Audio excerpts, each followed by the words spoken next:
जय हिंद दोस्त, स्वागत है आपका अपने ही चैनल फैंटेसी एम्पायर 11 में। तो इस वीडियो में हम जो मैच कवर करेंगे वो होगा आईपीएल का मैच जो कि खेला जाएगा मुंबई इंडियंस और दिल्ली कैपिटल्स के बीच में। इस वीडियो में हम ड्रीम 11 टीम प्रेडिक्शन और सभी प्लेयर्स के बारे में पिच के हिसाब से जानने की कोशिश करेंगे कि कौन कैसा परफॉर्म कर सकता है, कौन कितना ज़रा बॉलिंग करेगा, कौन आपकी टीम के लिए अच्छा ऑप्शन रहने वाला है। कुछ प्लेयर्स का सिलेक्शन परसेंटेज बहुत ज़्यादा हाई है, उनको ड्रॉप कर सकते हो। जिनका सिलेक्शन बहुत ज़्यादा कम है वो आपकी टीम के लिए मस्ट टॉपिक रहने वाले हैं। सब कुछ A to Z डिस्कस करने वाले हैं। तो कल वाली वीडियो में भी हमने अच्छी तरह से डिस्कस किया था और हमने अच्छे खासे ग्रैंड लीग में रैंक भी हासिल किए थे। जो मैंने वीडियो में टीम शेयर की थी, जो मतलब मैंने वीडियो की एनालिसिस में सारे प्लेयर्स के बारे में बताते हुए जो मैंने वीडियो की टीम बनाई थी, उसी से हमारा 170 रैंक आया है कुछ 7.5 लाख लोगों में से। सो बहुत ही ज़्यादा अच्छी टीम रही थी। वीडियो टीम भी बहुत ज़्यादा अच्छी रही थी और हमने अच्छी खासी विनिंग भी की थी। कल वाली वीडियो में भी अच्छी तरह से हर प्लेयर के बारे में बताया था, उसी हिसाब से हमने अपनी टीम भी की थी। और आप मानोगे नहीं, ग्रैंड लीग मतलब मैंने वीडियो में भी ये भी कहा था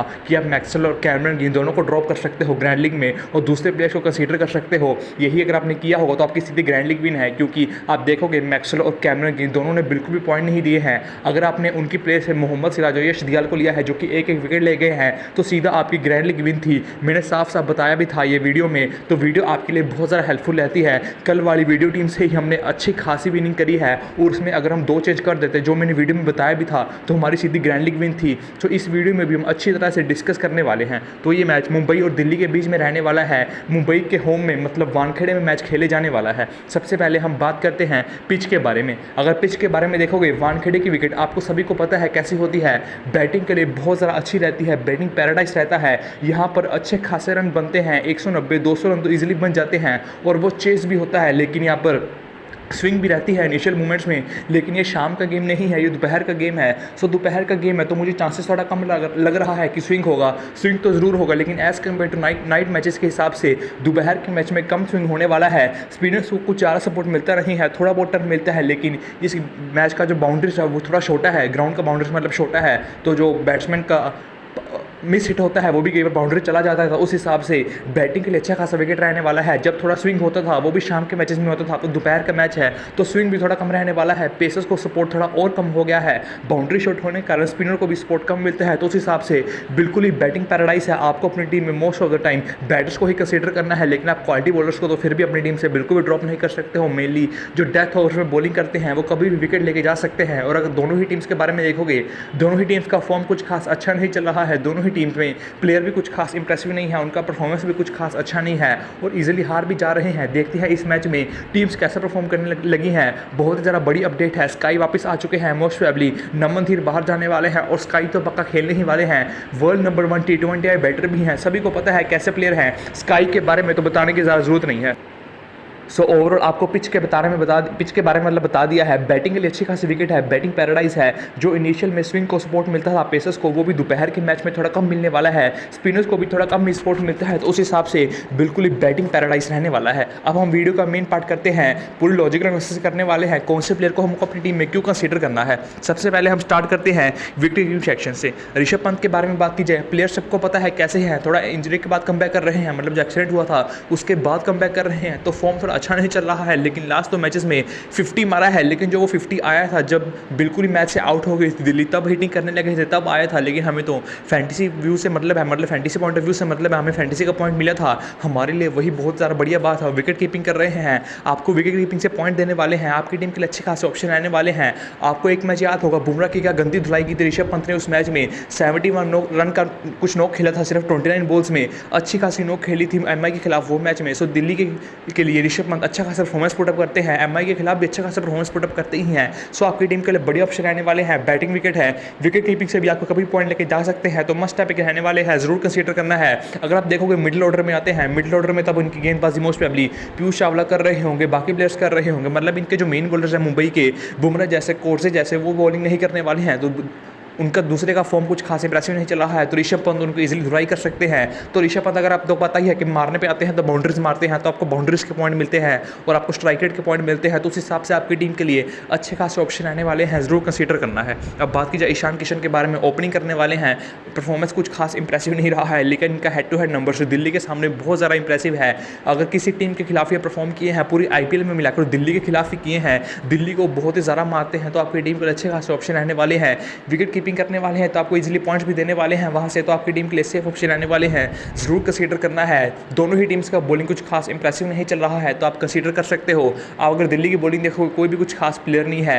खलील भले ही अच्छे बॉलर हैं लेकिन स्विंग थोड़ी ज़्यादा कराते हैं। दोपहर के मैच में जैसे कि हमने पहले भी डिस्कस किया, स्विंग थोड़ी ज़्यादा होने नहीं वाली है। और ईशान किशन लेफ्टी हैं, लेफ्टी जो है वो लेफ्ट आर्म पेसर्स को अच्छी तरह से टैकल करता है, तो खलील अहमद को तो इनको अच्छी तरह से टैकल करना ही चाहिए। अगर आप देखोगे उनके पास लेफ्ट आर्म ऑर्थोडॉक्स जो अक्षर पटेल हैं, लेफ्टी लेफ्ट आर्म ऑर्थोडॉक्स को बहुत ज़्यादा बढ़िया खेलता है। कुलदीप यादव इंजर्ड चल रहे हैं, मुकेश भी इंजर्ड चल रहे हैं, तो उस हिसाब से ईशान किशन का काम बन सकता है। इनकी मैचअप में इनके फेवर में है, तो आपकी टीम के लिए मस्ट टॉपिक रहने वाले हैं। बैटिंग विकेट है, मैचअप फेवर में है और विकेट कीपिंग से पॉइंट देने वाले हैं, तो मस्ट टॉपिक रहने वाले हैं। आपकी इनको अपनी टीम में जरूर कंसीडर करना है। अब नीचे ऑप्शंस के बारे में बात की जाए, पुरेल का बैटिंग ऑर्डर बहुत ज़्यादा नीचे है, लेने का कुछ खास मतलब बनता नहीं है। ग्रैंडलिंग में भी ज़्यादा ट्राई नहीं करना है। एक ही मैच अच्छा नो खेला था पंजाब के खिलाफ, लेकिन वो पंजाब है, पंजाब किसी को भी रन पिटवा देती है। वो भी स्पेशल हर्षल पटेल को पिटा था, हर्षल पटेल तो डेथ ओवर में पिटाई ही करवाने आता है, तो उस हिसाब से इनको तो इजीली ड्रॉप ही कर सकते हो। अब शायद होप को मौका मिल नहीं रहा है वापस, जब से नोटिया वापस आए हैं, नोटिया इनके बॉलर बन चुके हैं और शाही को वापस मतलब बाहर कर दिया था, तो उस हिसाब से लेने का कुछ खास मतलब बनता नहीं है। नीचे विष्णु विनोद भी नहीं खेलने वाले हैं, खागरा भी नहीं खेलने वाले हैं, ड्रॉप कर सकते हो। सो अभी के लिए हमने विकेट कीपिंग सेक्शन से पंत और किशन को ही अपनी टीम में कंसीडर किया है। अब बैटिंग सेक्शन के बारे में बात की जाए, वार्नर, पूरी दिल्ली की टीम ही वार्नर पर रिलाई कर रही है, सिर्फ वार्नर ही परफॉर्म करके दे रहे हैं। हम सभी को पता है क्लासिक प्लेयर हैं, टेक्निकली साउंड प्लेयर भी हैं, स्पिन को पेस को सभी को बढ़िया खेलते हैं और लॉन्गों पर फील्डिंग भी करते हैं, लेकिन डेविड वार्नर का पता नहीं, बिल्कुल स्टेटेड ड्रॉप कर रहे हैं। फील्डिंग में कैचेस तो ऐसे ड्रॉप कर रहे हैं जैसे पता नहीं कितनी गंदी फील्डिंग कर रहे हो। बहुत ही ज़्यादा इजी कैचेस को भी ड्रॉप कर रहे हैं, लेकिन इनके पास कैचेस आ रहा है, लोगों पर फील्डिंग करते हैं। अगर आपको रन भी बनाकर नहीं दिए तो आपको अच्छे खासे फील्डिंग से पॉइंट देके जा सकते हैं, तो मस्ट टॉपिक रहने वाले हैं। इवन एक सेफ CBC ऑप्शन भी रहने वाले हैं, आपको डिसेंट पॉइंट देते हैं। आपको अपनी टीम में जरूर कंसीडर करना है। स्पिन को पेस को सभी को बढ़िया खेलते हैं। अब दिल्ली की तरफ से मेन बैटर यही है, तो इन्हें थोड़ा धीरे खेलना होगा, टिक्कर खेलना होगा। तो जसप्रीत बुमराह जैसे प्लेयर्स को धीरे खेलेंगे, टिक्कर खेलेंगे, क्योंकि पता है इनको भी इनके अलावा कोई भी अच्छा परफॉर्मेंस पुट अप नहीं कर रहा है, तो इनको लंबी नो खेलनी ही पड़ेगी। तो उस हिसाब से ये रिस्पॉन्सिबिलिटी के साथ भी खेल सकते हैं। एक्सपीरियंस प्लेयर हैं, सभी बॉलिंग अटैक को खेलने का अच्छा खासा एक्सपीरियंस है, तो ड्रॉप करने का कुछ खास मतलब बनता नहीं है। आपको अपनी टीम में जरूर कंसीडर करना है। रोहित शर्मा के बारे में बात की जाए, अगर आप इनका मैचअप्स देखोगे तो खलील अहमद के आगे भी अच्छा खासा स्ट्रगल है, मतलब उनके सामने भी आउट हुए हैं, तो मैचअप थोड़ा वीक है। लेकिन रोहित शर्मा का एडवांटेज ये है, अगर आप देखोगे तो इस स्विंग तो इस मैच में कम रहने वाला है। खलील अहमद अच्छी खासी स्विंग करवाते हैं। अब दोपहर का मैच है, दोपहर के मैच में स्विंग कम रहने वाला है, तो उस हिसाब से थोड़ा थ्रेट जो है वो और कम हो गया है। और अब शुरू से रोहित शर्मा वानखेड़े पे ही खेले हैं, इस ग्राउंड को अच्छी तरह से जानते हैं, कैसे मारनी है, कितना ज़्यादा बाउंस रहने वाला है। अगर आप सामने बॉलर्स भी देखोगे, खलील अहमद का सिर्फ दो ही मतलब स्ट्रॉन्ग पॉइंट्स है, एक तो अच्छी खासी स्विंग करवाते हैं, दूसरी स्लोअर बाउंसेस भी अच्छी खासी फेंकते हैं। अगर आप देखोगे रोहित शर्मा का जो फेवरेट शॉट है वो ही पुल शॉट है। अगर खलील अहमद बाउंसर मारेंगे तो वो पुल शॉट छक्का तो जाएगा ही जाएगा, और सामने एंड्रिक नोटेजा है, वो भी अच्छी खासी बाउंसर्स फेंकते हैं, वो बाउंसर फेंकेंगे, पुल शॉट पे छक्का जाएगा ही जाएगा। तो उस हिसाब से मैचेस भी इनके फेवर में है। भले ही खलील अहमद इनको तंग करते हैं, लेकिन वो नाइट के मैचेस में ज़्यादा करते हैं, क्योंकि तब स्विंग ज़्यादा रहती है। दोपहर के मैच में थोड़ी स्विंग कम रहने वाली है, तो उस हिसाब से रोहित शर्मा भी आपकी टीम के लिए अच्छी खासी ऑप्शन रहने वाले हैं, क्योंकि अगर सामने के बॉलर्स बाउंसर्स फेंकेंगे, और अगर बाउंसर्स फेंकेंगे तो पुल शॉट पर छक्का जाने ही वाला है। ईशांत शर्मा जरूर थोड़ा स्ट्रगल करके दे सकते हैं। ईशांत शर्मा अच्छी खासी एक्सपीरियंस प्लेयर भी है, स्विंग भी करवाते हैं, लेकिन ईशांत शर्मा के पास कुछ खास इंप्रेसिव पेस नहीं है। तो अगर पेस नहीं है तो रोहित शर्मा उनको भी आराम से मार सकते हैं, तो उस हिसाब से सेफ ही चलिएगा कि रोहित शर्मा को अपनी टीम में कंसीडर कीजिएगा। रिस्क लेने का कुछ खास मतलब बनता नहीं है, क्योंकि अगर सामने की टीम्स के बॉलर देखोगे, मैंने पहले भी बताया था, ईशांत शर्मा थोड़ी स्लो पेस कर बॉलिंग करते हैं, रोहित शर्मा मार सकते हैं। और दूसरे जो खलील अहमद है, एंड्रिक नोटेजा है, वो अच्छे खासे बाउंसेस फेंकते हैं, पुल शॉट पे छक्का जाने ही वाला है, रोहित शर्मा का स्ट्रॉन्ग पॉइंट है, तो उस हिसाब से ड्रॉप करने का कुछ खास मतलब बनता नहीं है। अब तिलक वर्मा के बारे में बात की जाए, अब स्काई के आने से इनका बैटिंग का आने का थोड़ा चांसेस कम हो गया है, क्योंकि आपको पता है नमनदीप थे वो जल्दी आउट हो जाते थे, उस हिसाब से तिलक वर्मा का बैटिंग और जल्दी आ जाता था। लेकिन अब स्काई वापस आ चुके हैं, और स्काई मोस्ट प्रोबेबली नमनदीप को आउट करके वही खेलने वाले हैं। स्काई सभी को पता है कैसे बैटर हैं, स्पिन को पेस को सभी को बढ़िया खेलते हैं, बहुत ही ज़्यादा बढ़िया पैदा है, T20 वर्ल्ड नंबर 1 बैटर भी है। तो उस हिसाब से अगर ये लंबा टाइम खेल गए, तिलक वर्मा का बैटिंग कम आने वाला है, उस हिसाब से तिलक वर्मा आपकी टीम के लिए रिस्की ऑप्शन रहने वाले हैं। क्या पता कितना ज़्यादा बैटिंग आए, क्या पता कितना ज़्यादा बैटिंग ना आए, लेकिन अभी के लिए 2 डाउन बैटिंग आने वाला है मोस्ट प्रोबेबली। और ये जो विकेट है वो भी बैटिंग के लिए अच्छा खासा विकेट रहने वाला है। सो अगर बैटिंग के लिए अच्छा खासा विकेट रहने वाला है तो उस हिसाब से अगर इनका बैटिंग आ भी गया तो मान लो 3-4-5 ओवर में बैटिंग आ गया तो उस हिसाब से अटैकिंग लोग जिस हिसाब से हर मैच में खेल रहे हैं तो आपको कभी भी 25 से 30 रन बना के दे सकते हैं। उसमें बाउंड्रीज के स्ट्राइक रेट के पॉइंट आ जाएंगे तो आपके लिए सेफ 40-50 पॉइंट हो जाएंगे। आपको अगर इनकी जगह पर कोई बॉलर कंसीडर करना है वो कर सकते हैं, लेकिन इस विकेट से बॉलर्स को कुछ खास सपोर्ट मिलने नहीं वाला है। अगर बॉलर्स को तिलक वर्मा के हिसाब के बराबर पॉइंट देने हैं तो उनको 2-3 विकेट लेना ही पड़ेगा, लेकिन उतने में अगर तिलक वर्मा ने 20-25 रन भी कर दिए तो बाउंड्रीज के मिलाकर स्ट्राइक रेट के बना पॉइंट्स मिला के वही सेफ 40-50 पॉइंट हो ही जाएंगे। तिलक वर्मा को ही लेके चलिएगा, यही ज़्यादा सेफ होने वाला है। बाकी फाइनल पिच रिपोर्ट के हिसाब से देखेंगे, क्या पता पिच रिपोर्ट में कुछ और आ जाए, उस हिसाब से हम अपनी टीम करेंगे। लेकिन अभी के लिए तिलक वर्मा को अपनी टीम में कंसीडर कर रहा हूँ। स्काई को तो ड्रॉप करने का मतलब बनता नहीं है, कमाल का प्लेयर है, मैंने पहले भी बताया था। मोस्ट ऑलराउंडर में बैटिंग करने वाले हैं, स्पिन को पेस को सभी को बढ़िया खेलते हैं, वर्ल्ड नंबर 1 T20 बैटर भी है। सो स्काई को तो अपनी टीम में जरूर कंसीडर करना है। स्काई को तो ड्रॉप करने का कुछ खास मतलब बनता नहीं है, ये तो मस्ट है पिक रहने वाले हैं। अब पृथ्वी शॉ के बारे में बात की जाए, ओपनिंग कर रहे हैं। पहले मैच में बुरी तरह अच्छी तरह हिट हुए थे, दूसरे मैच में बुरी तरह फ्लॉप हुए थे, सिर्फ 10 रन ही बनाया था। पहले मैच में अच्छा खासा अटैकिंग नॉक खेला था 41 रन का, तो आपकी टीम के लिए डिसेंट ऑप्शन ही रहने वाले हैं। लेकिन सामने बुमराह है, आकाश मधवाल ने भी अच्छी खासी बॉलिंग की थी, कोर्ट से भी अच्छी खासी बॉलिंग कर रहे हैं, तो सामने जो बॉलर्स हैं वो लीथल है और इनको तंग कर सकते हैं। बुमराह की बाउंसर सभी को पता है, कोटजी की बाउंसर सभी को पता है, तो उस हिसाब से पृथ्वी शॉ को तंग कर सकते हैं। इनका फॉर्म भी कुछ खास इंप्रेसिव चल नहीं रहा है। इनका मतलब हाइप तो पहले बहुत ज़्यादा बनी थी, लेकिन जब से इनका वीकनेस सामने आया था स्विंग के सामने, तब से बिल्कुल ही ज़्यादा कॉन्फिडेंस लो हो गया है। किसी भी बॉल पर आउट हो जाते हैं, हर बॉल को मारने के लिए जाते हैं, अटैक करने के लिए जाते हैं, तो अगर अंधाधुन हिटिंग के लिए जाएंगे तो अपना विकेट कभी भी फेंक सकते हैं। सामने क्वालिटी बॉलर्स हैं, भले ही उनका फॉर्म कुछ खास इंप्रेसिव नहीं रहा है, लेकिन बॉलर्स तो वो फिर भी क्वालिटी हैं, उस हिसाब से पृथ्वी शॉ को इजिली आउट भी कर सकते हैं। सो अभी के लिए फिलहाल मैं पृथ्वी शॉ को अपनी टीम में बिल्कुल भी कंसीडर करने नहीं वाला हूं। स्टब्स बैटिंग ऑर्डर बहुत ज़्यादा नीचे है, ड्रॉप कर सकते हो, लेकिन इनका परफॉर्मेंस इंप्रेसिव चल रहा है। अभी तक इनका बैटिंग भी आ रहा है और अच्छे खास रन भी बनाकर दे रहे हैं, लेकिन अगर आप इनका बैटिंग ध्यान से देखोगे तो आपको ऐसा ही लगेगा भाई ये अब आउट होगा, अब आउट होगा,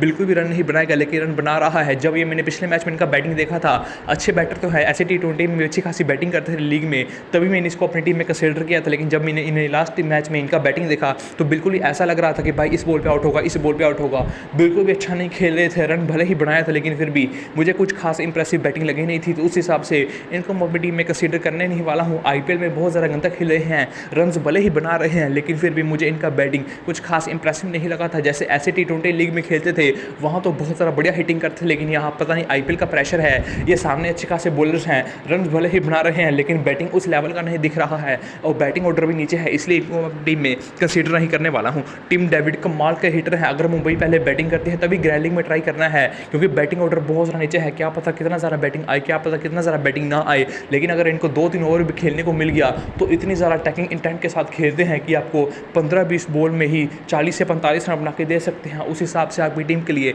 अच्छे खासे ऑप्शन आने वाले हैं, लेकिन ग्रैंडिंग में ट्राई कीजिएगा, स्मॉल लीग में इतना ज़्यादा बड़ा रिस्क लेने का कुछ खास मतलब बनता नहीं है। अब नीचे प्लेयर्स के बारे में बात की, ट्रेवल ब्रोविस लास्ट मैच में इंपैक्ट सब्स्टिट्यूट होकर आए थे, डक पर आउट हो गए थे, लेने का कुछ खास मतलब बनता नहीं है। निहाल वडेरा नहीं खेल रहे हैं, फ्रेशर मैकर भी नहीं खेल रहे हैं, BBL में अच्छा खासा खेलते थे, टैगिंग इंटेंट के साथ खेलने जाते हैं। भूई का परफॉर्मेंस अभी तक कुछ खास इंप्रेसिव रहा नहीं है, यश धुल को भी मौका मिला नहीं है, तो बाकी नीचे और कोई भी प्लेयर के बारे में बात करने का कुछ खास मतलब बनता नहीं है, क्योंकि कोई भी खेल नहीं रहा है। तो अभी के लिए बैटिंग सेक्शन से हमने चारों बैट्समैन को अपनी टीम में कंसीडर किया है, लेकिन आपको रिस्क लेना है तो सिंपली तिलक वर्मा को इसलिए अपनी टीम से ड्रॉप करके आप एक्स्ट्रा बॉलर को जरूर कंसीडर कर सकते हो। मैं तिलक वर्मा को इसलिए कंसीडर कर रहा हूँ क्योंकि बैटिंग विकेट है, बॉलर्स को कुछ खास विकेट्स मिल नहीं रहा है, 200 रन इजीली बन रहा है, तो उस हिसाब से मैं तिलक वर्मा को अपनी टीम से ड्रॉप नहीं कर रहा हूं। क्योंकि अगर इनको 20-25 बॉल भी मिल गया तो उसमें इजीली 50 कर देंगे, तो आपकी टीम के लिए अच्छे खासे ऑप्शन आने वाले हैं। फॉर्म अच्छा चल रहा है, अटैक अच्छा खासा कर रहे हैं।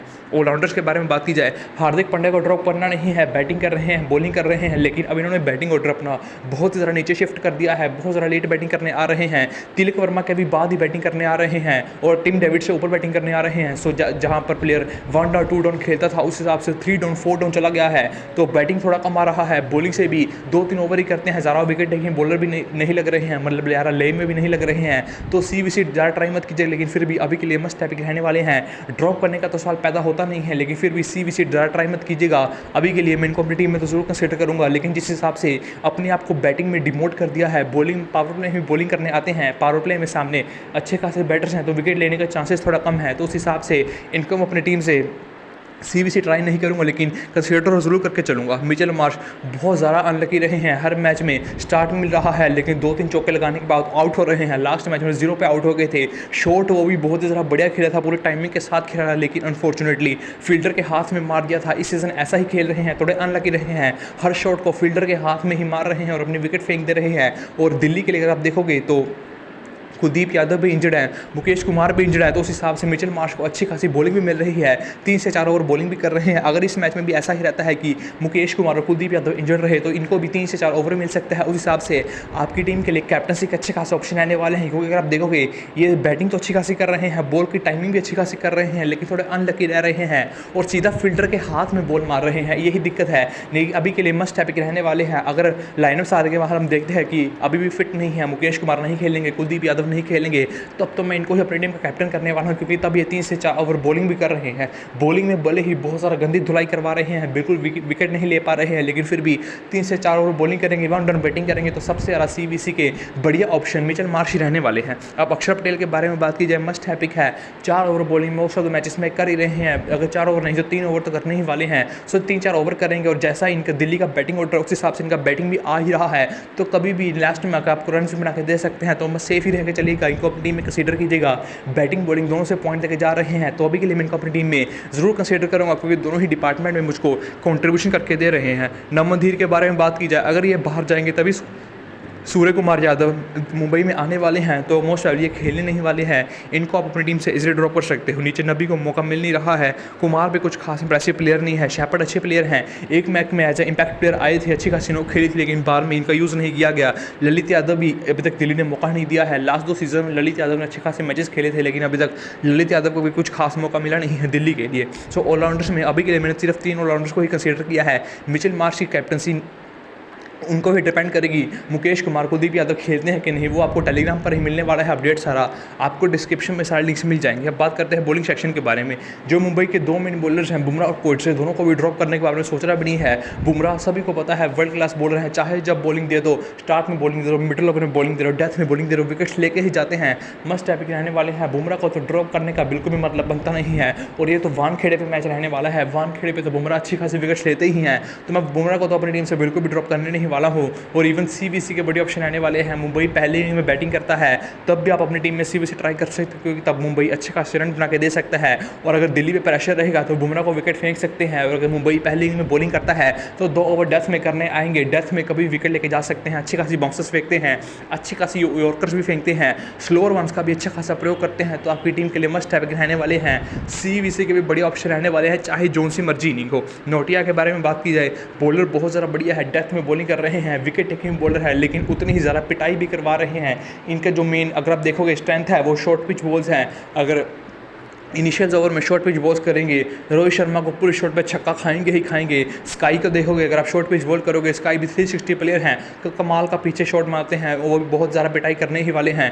टीम डेविड लास्ट में हिटिंग करने आते हैं, वो भी बहुत ज़्यादा बढ़िया मारते हैं, बाउंसर्स को बिल्कुल फ्लैट छक्के मारते हैं। तो उस हिसाब से मुझे एनरिक नोटिया का विकेट लेने का चांसेस थोड़ा कम ही लग रहा है, क्योंकि अगर ये पेस के साथ बॉलिंग करेंगे तो जितनी पेस के साथ बॉलिंग करेंगे उतनी ही ज़्यादा पेस के साथ बाउंड्री के बॉल मतलब बाहर बॉल जाएगी। अगर बैट्समैन का एज भी लग गया तो ग्राउंड इतना ज़्यादा छोटा है कि वो बाउंड्री चली ही जाएगी। तो उस हिसाब से मैं अपनी टीम में नोटिया को ड्रॉप कर रहा हूँ। खलील के बारे में बात की, जैसे कि मैंने कहा थ्रेट थोड़ा कम हो गया है, स्विंग थोड़ा कम होने वाला है, बाउंसर्स फेंकेंगे, पुल शॉट पर छक्का खाने ही वाले हैं, लेकिन 2 ओवर डेथ में बॉलिंग करने आएंगे, स्लोअर वंस का अच्छा खासा प्रयोग करते हैं, तो आपकी टीम के लिए 50-50 ऑप्शन आने वाले हैं, ज़रूर कंसीडर कर सकते हो। लेकिन जैसे कि मैंने कहा, मेरे पास सिर्फ एक प्लेयर का ही जगह बचा है, और मैंने बुमराह और कोटसे दोनों को ड्रॉप करना नहीं है। बुमराह को ले लिया है, कोटसे को भी अपनी टीम में कंसीडर कर लिया है, तो मेरा प्लेयर पूरा हो गया है। कोटसे को तो मैं बिल्कुल भी ड्रॉप करूँगा नहीं, मुंबई की विकेट्स इनके लिए ही है, अच्छी खासी बॉलिंग करते हैं, 4 ओवर बॉलिंग करते हैं, डेथ में बॉलिंग करते हैं, ड्रॉप करने का कुछ खास मतलब बनता नहीं है। दिल्ली की टीम में अच्छे खासे बैटर्स हैं जिनका फॉर्म बहुत ज़्यादा गंदा चल रहा है, तो उस हिसाब से इनको ड्रॉप करने का मौका बिल्कुल भी नहीं है। अगर आकाश मधवाल खेलते हैं, वो भी आपकी टीम के लिए अच्छे खासे ऑप्शन आने वाले हैं, एज ए इम्पैक्ट प्लेयर ही आते हैं, लेकिन परफॉर्मेंस बहुत ज़्यादा इंप्रेसिव रहता है। लास्ट मैच में अच्छा खासा विकेट्स भी लिया था, अच्छी खासी इकोनॉमी के साथ बॉलिंग भी की थी, तो आपकी टीम के लिए मस्ट हैव रहने वाले हैं, ड्रॉप करने का उनको भी कुछ खास मतलब बनता नहीं है, तो आपको उस केस में तिलक वर्मा को ड्रॉप करना पड़ेगा और आकाश मधवाल को उस केस में अपनी टीम में कंसीडर करना पड़ेगा। वो सब हम लाइनअप्स आने के बाद देखेंगे कौन कितना ज़्यादा बॉलिंग कर सकता है, उस हिसाब से अपनी फाइनल टीम करेंगे। अभी के लिए जिस हिसाब का पिछले मैच में लाइनअप था उस हिसाब से हम अपनी टीम क्रिएट करने की कोशिश करेंगे। सो अभी के लिए मैंने कोडजे को अपनी टीम में कंसीडर किया है। अब हमारी टीम कुछ इस प्रकार की बन रही है, हमने पूरे 11 प्लेयर ले रही है। अब इसमें आप चेंजेस क्या कर सकते हो, सबसे पहले आप तिलक वर्मा को अपनी टीम से ड्रॉप कर दीजिएगा अगर आपको बड़े रिस्क लेने हैं, क्योंकि आप तिलक वर्मा का इस मैच में ज़रा बैटिंग ना आए, और कोई भी बॉलर को कंसीडर कर सकते हो, मे बी समवन लाइक आकाश मधवाल या खलील अहमद, दोनों में से किसी एक को कंसीडर कर सकते हो, क्योंकि दोनों ही डेथ में बॉलिंग करेंगे। दोनों मतलब एंड्रिक नोटजे और खलील अहमद दोनों ही डेथ में बॉलिंग करने वाले हैं। मैं एंड्रिक नोटजे के ऊपर खलील को इसलिए प्रेफर करने वाला हूं क्योंकि वो स्लो रन्स का भी अच्छा खासा प्रयोग करते हैं, लेकिन जो नोटजे है वो एक पेसर के साथ बॉलिंग करते हैं, तो उस हिसाब से उनका पिटाई ज़्यादा होता है। खलील अहमद थोड़ी ज़्यादा विकेट लेते हैं, तो आपको एंड्रिक नोटजे के ऊपर खलील को प्रेफर करना है, और आप आकाश मधवाल को भी जरूर कंसीडर कर सकते हैं मुंबई से। अब CBC ऑप्शंस के बारे में बात की जाए, अगर कुलदीप यादव और मुकेश कुमार इंजर्ड है तब तो बेस्ट CBC के ऑप्शन जो है वो मिचेल मार्श ही रहने वाले हैं। और अभी मैं ऐसा ही किया हूँ, जैसे कि मैंने कहा मैं लास्ट मैच के लाइनअप्स के हिसाब से जा रहा हूँ। अगर लाइनअप्स में चेंज आता है तो उस हिसाब से हम अपनी टीम भी चेंज कर लेंगे। सो अभी के लिए मैंने अपनी कैप्टनसी जो है वो मिचेल मार्श को दी है। वाइस कैप्टनसी के बारे में बात की जाए, मैं बहुत ज़्यादा रिस्की जा रहा हूँ। मैंने अपनी टीम का वाइस कैप्टन जो है वो जसप्रीत बुमराह को किया है। जैसे कि मैंने कहा, जब मर्जी बॉलिंग करो विकेट लेके ही जाएंगे, चाहे फर्स्ट इनिंग हो चाहे सेकंड इनिंग हो। फर्स्ट इनिंग में डेथ में बॉलिंग करने आएंगे, विकेट लेके जाएंगे, और अगर सेकंड इनिंग में भी बॉलिंग है तब मुंबई इतना अच्छा सा टारगेट बना देगा। और दिल्ली के बैटर्स का फॉर्म इतना ज़्यादा गंदा चला है कि बुमराह को विकेट दे ही देंगे, तो मैं बुमराह से 2 से 3 विकेट तो इस मैच में एक्सपेक्ट कर ही रहा हूँ। इसे मैंने इनको अपनी टीम का वाइस कैप्टन किया है। सो मेरी टीम का कैप्टन जो है वो मिचेल मार्श है, और मैंने अपनी टीम का वाइस कैप्टन जो है वो जसप्रीत बुमराह को किया है। बाकी आपको फाइनल टीम फाइनल अपडेट्स सारा टेलीग्राम पर ही मिलने वाला है, आपको टेलीग्राम से ज़रूर ज्वाइन करना है। मिलेंगे नेक्स्ट वीडियो में। जय हिंद।